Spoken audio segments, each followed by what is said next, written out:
Você pode levantar às 5 da manhã, acender uma vela diante da imagem do Sagrado Coração, recitar o Pai Nosso em voz firme e ainda assim sentir aquele eco frio, e parece que Deus não está ouvindo. Pode participar da missa diária, fazer novena atrás de novena, rasgar o terço nos dedos e perceber que as portas do céu continuam fechadas, como janelas emperradas pelo ferrugem da alma. Se esse sentimento de oração ou bloqueada o te acompanha e se as palavras sobem, mas não voltam com chuva de graça, e existe uma explicação. Um erro silencioso, quase invisível, que esvazia a força da súplica e transforma os joelhos dobrados em mero alongamento espiritual.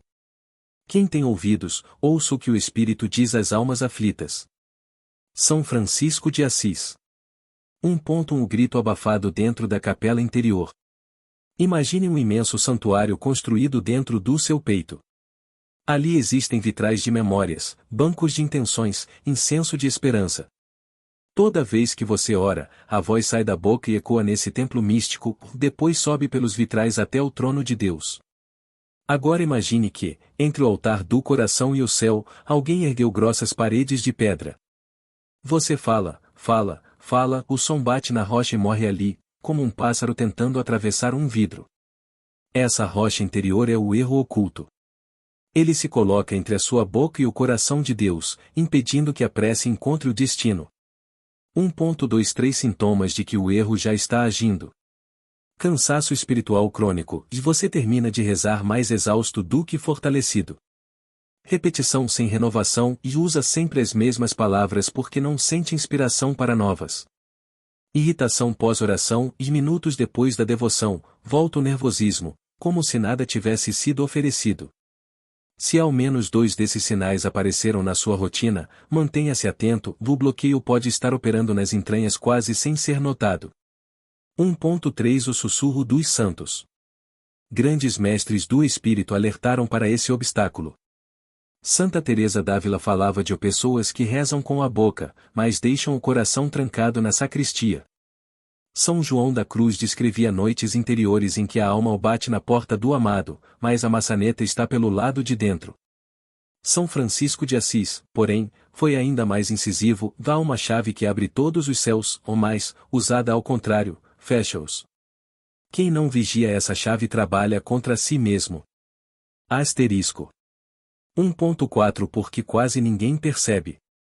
O erro é traiçoeiro porque se disfarça de virtude. Ele pode vestir o manto da disciplina, da humildade ou até da doutrina. Enquanto você orgulha-se de nunca perder uma oração, ele goza do poder de tornar cada palavra vazia, cada ato devocional, um rito automático. É a diferença entre tocar harpa e tocar o coração de Deus. A harpa produz som, ou o segundo, produz resposta. Muitos cristãos estão soando harpas impecáveis em auditórios vazios. 1.5 A metáfora do celeiro trancado. Imagine que Deus preparou num celeiro celeste todos os grãos de que sua vida precisa: cura, sabedoria, perdão, direção. Você sobe a colina da oração todo dia empurrando um carrinho de fé, mas ao chegar lá encontra o cadeado inquebrável pendendo na madeira. O erro é o cadeado. Você pode gritar, espernear, chorar.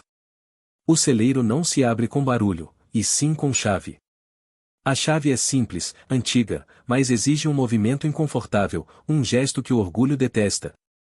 E esse gesto, e revelaremos na parte 3, e é exatamente o que falta em 90% das orações que voltam vazias.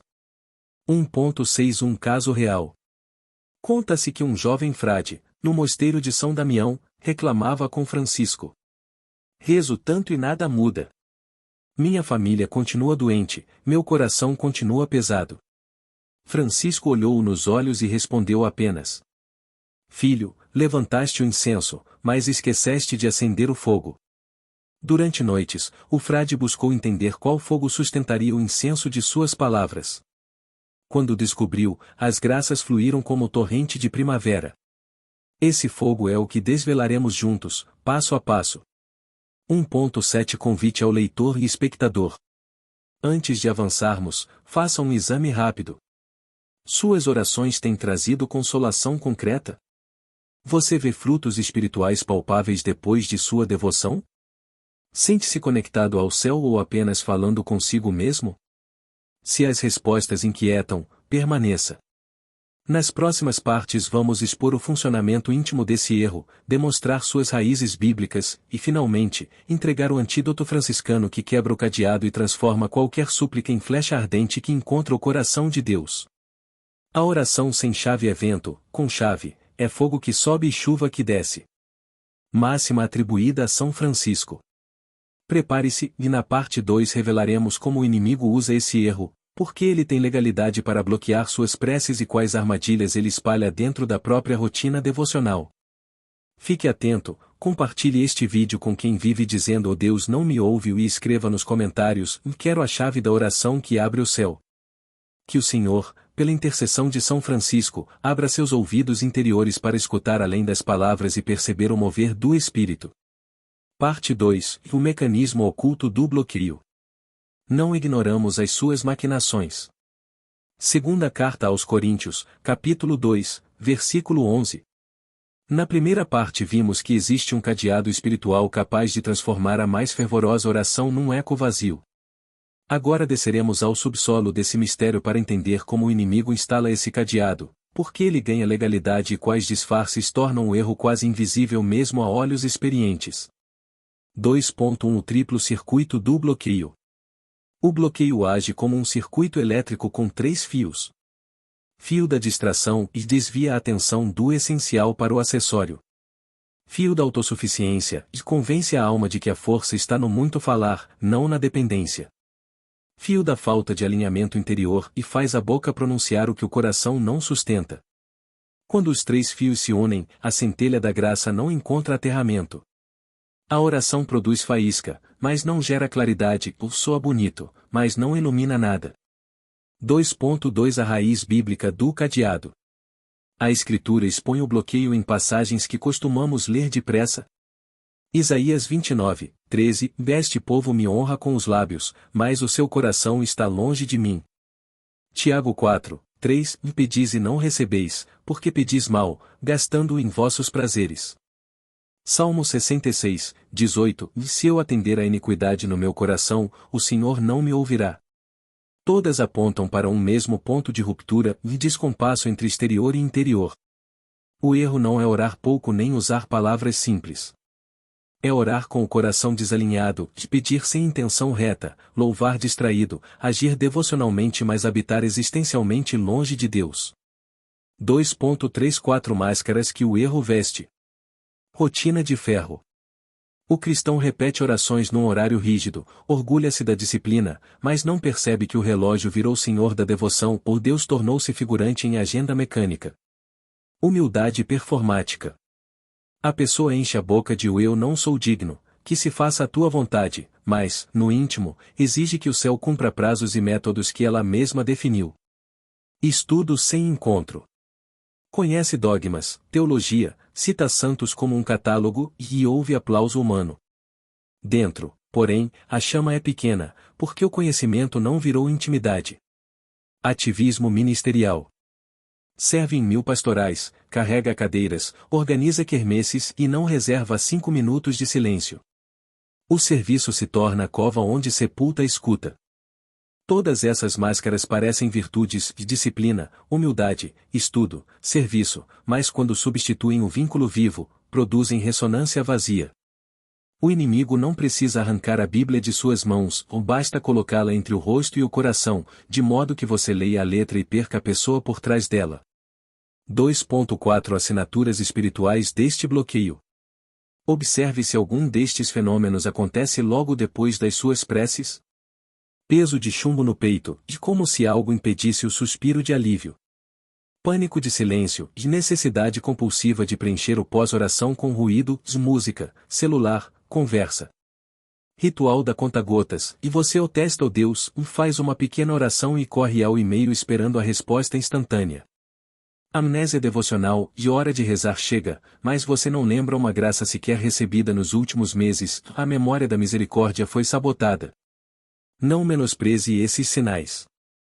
Eles denunciam que a engrenagem secreta do inimigo está rodando por baixo do tapete. 2.5 Como o inimigo obtém a permissão para trancar o celeiro. Deus respeita a liberdade e inclusive a de orar com o coração dividido. Sempre que cedemos à pressa, ao orgulho ou à duplicidade de intenções, assinamos um recibo que o adversário leva diante do trono, dizendo: eles mesmos escolheram orar assim.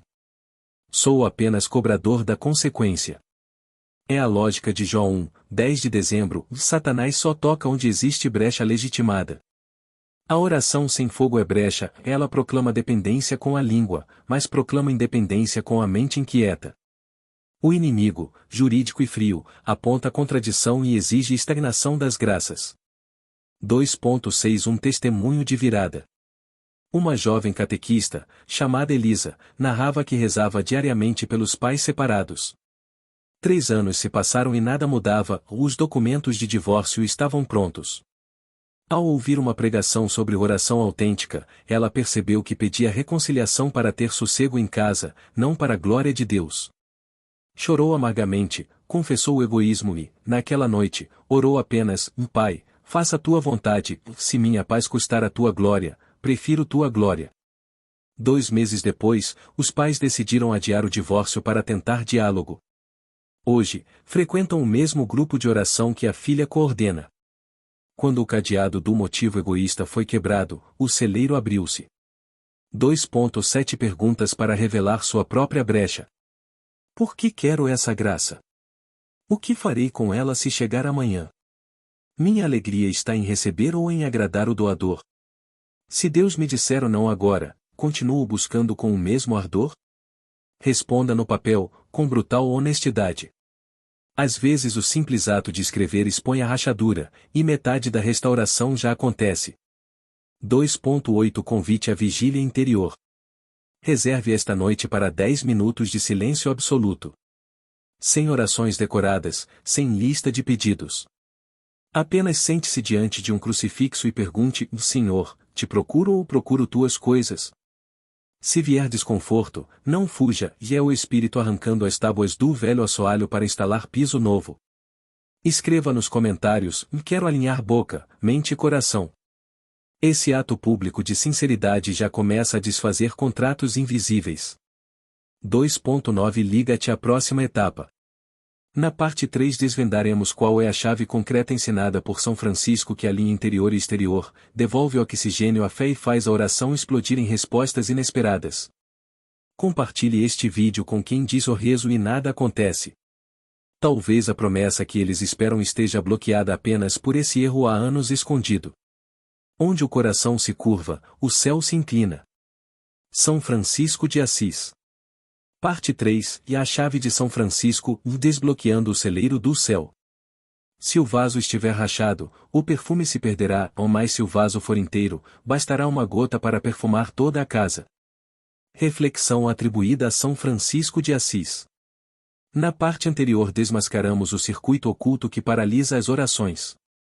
Agora revelaremos a chave que São Francisco descobriu e viveu, capaz de alinhar lábios, mente e coração até que a súplica volte a pulsar, o céu se abra e as represas da graça transbordem. 3.1 Nome da chave: unidade de intenção. Francisco a chamava, nos seus escritos, de o simplicitas mentis ou simplicidade de mente. Não tem a ver com ingenuidade, mas com unificar o interior. É quando. Motivo: su porque peço. Desejo: su que meu coração anseia, e. Ato externo: su que minha boca pronuncia. Apontam na mesma direção, como 3 velas de um mesmo barco captando o sopro divino. Se uma vela gira para lado oposto, o vento da graça bate e dissipa-se. Quando as 3 se alinham, até uma brisa leve move navios. 3.2 Como São Francisco aprendeu essa chave. O episódio da esmola indesejada. Quando ainda era jovem, Francisco saía às ruas pedindo pedras para reconstruir São Damião. Numa manhã, recebeu uma grande doação de tijolos, sorriu, agradeceu, mas percebeu que no fundo do peito celebrava a economia de tempo, não a glória de Deus. Sentiu o peso. Voltou, devolveu metade da carga e disse: quero apenas o necessário, e um coração indiviso. Naquela tarde, conta a legenda maior, um dobro de voluntários chegou espontaneamente. O menino entendeu: Deus não premia resultados, premia intenções puras. B. E a oração do ou nada possuir. Francisco fazia um exercício diário, sentava-se diante da cruz de São Damião e dizia devagar, Deus meu e tudo. Repetia até a mente parar de peregrinar. Essa prática queimava distrações e reconduzia cada fibra da alma a um centro único. Ali surgia a unidade de intenção. 3.3 Diagnóstico, o teste dos 3 espelhos. Coloque-se diante de 3 espelhos ou espirituais. Espelho da palavra, e leia Salmo 139, versículos 23 e 24, sonda-me, ó Deus. Pergunte-se, e minha súplica de hoje tem raiz na vaidade ou na caridade? Espelho do tempo, e quantos minutos gasto planejando a resposta de Deus versus quantos gasto louvando-o simplesmente? Espelho do fruto, e quando a graça demora, brota impaciência. Se sim, talvez busque o dom, não o doador. Marque em um caderno. A honestidade nua já provoca rachaduras no cadeado. 3.4 O protocolo em 5 passos para ativar a chave. Silenciar os excessos, desligamento. 5 minutos de respiração tranquila, ou repita suavemente o Jesus, tem misericórdia. A ideia é tirar pó dos móveis interiores. Apresentar o motivo, nominação. Nomeie em voz alta porque deseja aquela graça. Se as palavras soarem egoístas, não maquie e confesse-as a Deus sem verniz. Verdade é antídoto do bloqueio. Oferecer a renúncia, se entrega. Diga, Pai, se a tua glória exigir outra resposta, eu aceito. Isto neutraliza o fio oculto da autossuficiência. Selar com palavra escrita, alinhamento. Encontre um versículo que reflita o pedido, eis, e Filipenses 4, 19 para provisão, Atos 16, 31 para família, ou João 14, 27 para paz. Declare-o. Agora lábio, mente e coração apontam o mesmo norte escritural. Gerar memória viva, ação de graças antecipada. Agradeça como quem já recebeu. Francisco erguia os braços e exclamava, louvado sejas, meu Senhor, por aquilo que ainda virá. A gratidão antes do milagre testemunha a fé unificada. Faça o protocolo diariamente, de preferência na primeira hora do dia. Em poucas semanas você notará clareza mental surpreendente na hora da súplica. Paz que permanece mesmo sem resposta imediata. Pequenos sinais, sonhos, confirmações bíblicas, providências discretas, o indicando que o fluxo se abriu. 3.5 Casos concretos de desbloqueio. Testemunho 1 e empresário e a dívida gigante. Carlos, dono de microempresa, devia 3 salários atrasados. Orou 9 terços pedindo dinheiro. Nada. Ao ouvir pregação sobre unidade de intenção, percebeu que buscava livrar-se da vergonha diante dos funcionários, não glorificar Cristo no negócio. Fez o protocolo acima ou no passo 3, rendeu a reputação. 3 dias depois recebeu proposta inesperada de parceria que quitou a folha e abriu novo contrato. Ele diz, quando eu saiu do trono, Deus sentou. Testemunho 2, e jovem com ansiedade crônica. Mariana rezava por cura da insônia, mas secretamente temia perder controle sobre projetos de faculdade. Entendeu que pedia paz para produzir mais, não para amar melhor. Ajustou intenção, trocando produtividade por confiança. Após um mês de oração alinhada, dorme 6 horas seguidas, primeiro episódio em 2 anos. 3.6 Armadilhas a evitar quando a chave começa a funcionar. Comparação, e ver milagre alheio e duvidar do próprio processo, cada coração tem velocidade única de alinhamento. Orgulho reverso, e vangloriar-se da técnica ou da oração, ou a chave não é fórmula, é relacionamento curado. Retorno ao piloto automático, e quando a graça inicial chega, é tentação relaxar. Recorde-se, o bloqueio era hábito, a liberdade precisa tornar-se outro hábito. 3.7 Exercício franciscano de 24 horas. Coloque um copo de vidro vazio na mesa. Cada vez que orar algo, pingue uma gota d'água dentro e diga, quero ser inteiro. No final do dia, observe o nível, quanto mais transparente, mais alinhada foi sua jornada. Se a água turvou-se, poeira, objetos caídos, simboliza distrações. Descarte a água como ato de entrega e recomece. 3.8 Comentário-chave para ativar compromisso. Escreva abaixo: vou orar com unidade de intenção. Não é marketing, é pacto diante de irmãos. Francisco afirmava que confissão pública quebra grilhões secretos. 3.9 Ponte para a parte 4.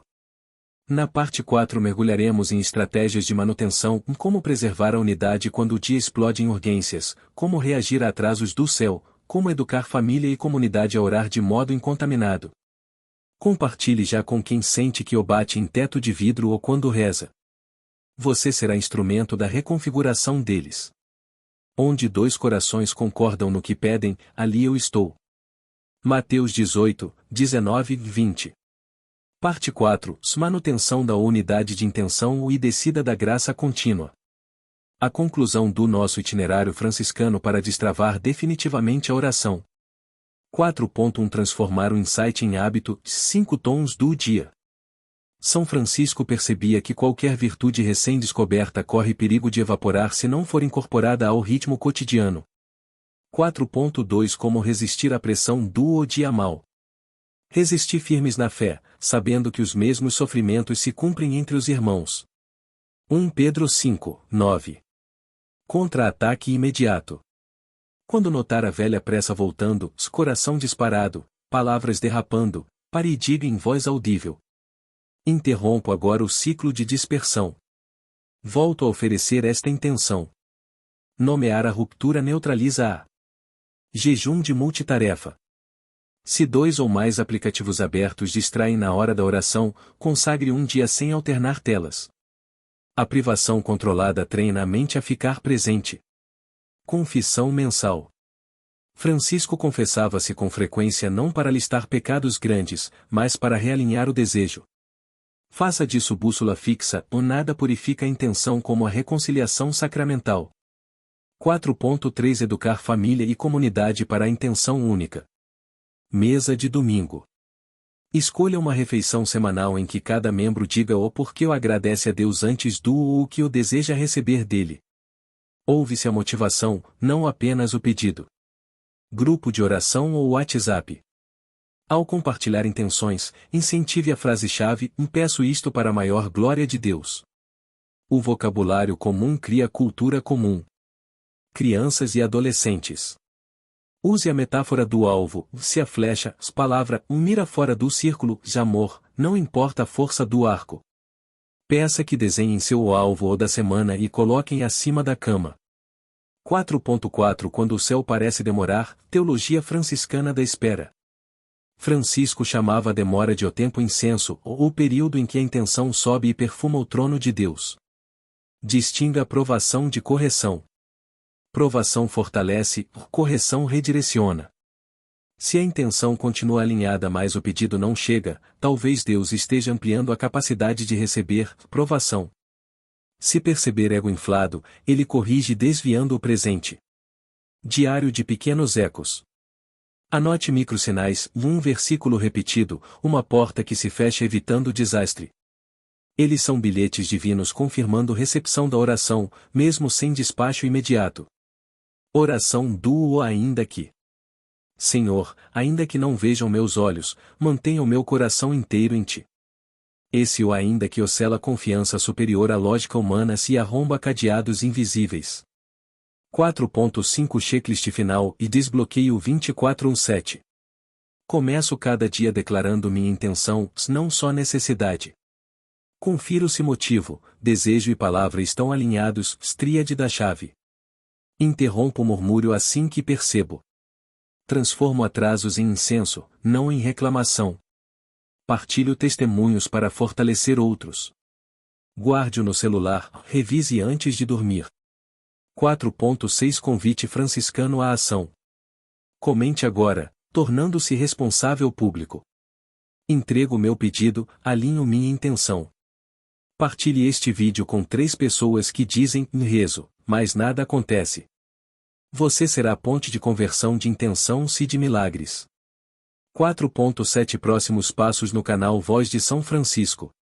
Nas próximas semanas traremos os 4 silêncios que atraem milagres invisíveis. Como transformar obrigações domésticas em orações poderosas. Série curta, salmos que desatam nós específicos, ou finanças, depressão, perdão, direção. Ative o sininho, ou não perca. 4.8 Bênção de encerramento. Que o Senhor te abençoe e te guarde. Mostre-te seu rosto e se compadeça de ti. Volte para ti seu olhar e te dê a paz. Números 6, 24, 26. Que a luz franciscana reacenda nos seus lábios, na sua mente e sobretudo no seu coração. Quando a intenção se torna una, nenhuma oração fica presa ao teto, se ela atravessa as nuvens, toca o cordeiro e volta em chuva de misericórdia. Paz e bem.